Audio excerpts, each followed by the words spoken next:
বলেছিল শ্রেষ্ঠ পরিবারের কথা। আমি শুনেছি খান পরিবারের কথা। তারা বলেছিল শ্রেষ্ঠ বাবার কথা।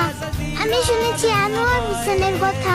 তারা বলেছিল শ্রেষ্ঠ মায়ের কথা। আমি শুনেছি হেমলতার কথা। তারা বলেছিল শ্রেষ্ঠ শ্বশুরের কথা। আমি শুনেছি তারেক নওয়াজের কথা। তারা বলেছিল শ্রেষ্ঠ শাশুড়ির কথা। আমি শুনেছি সুফিয়া খানের কথা। তারা বলেছিল শ্রেষ্ঠ ভাইয়ের কথা। আমি শুনেছি তানবীরের কথা। তারা বলেছিল শ্রেষ্ঠ বান্ধবীর কথা। আমি শুনেছি বন্যার কথা। তারা বলেছিল শ্রেষ্ঠ ননদের কথা। আমি শুনেছি ইনায়ের কথা।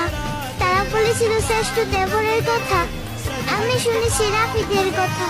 তারা বলেছিল শ্রেষ্ঠ বোনের কথা। আমি শুনেছি পূর্ণার কথা।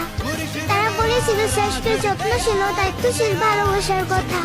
আমি শুনেছি আবির ভাইয়ের কথা। তারা বলেছিল শ্রেষ্ঠ রূপবতীর কথা। আমি শুনেছি পদ্মজার কথা। তারা বলেছিল শ্রেষ্ঠ ভাগ্যবতীর কথা। আমি শুনেছি মাহদিবা খান মেঘের কথা। তারা বলেছিল শ্রেষ্ঠ একতরফা ভালোবাসার কথা। আমি শুনেছি নিকুঞ্জার কথা। তারা বলেছিল শ্রেষ্ঠ সালাতুল্লাহের কথা। আমি শুনেছি ইরফান আর লাবিবের কথা।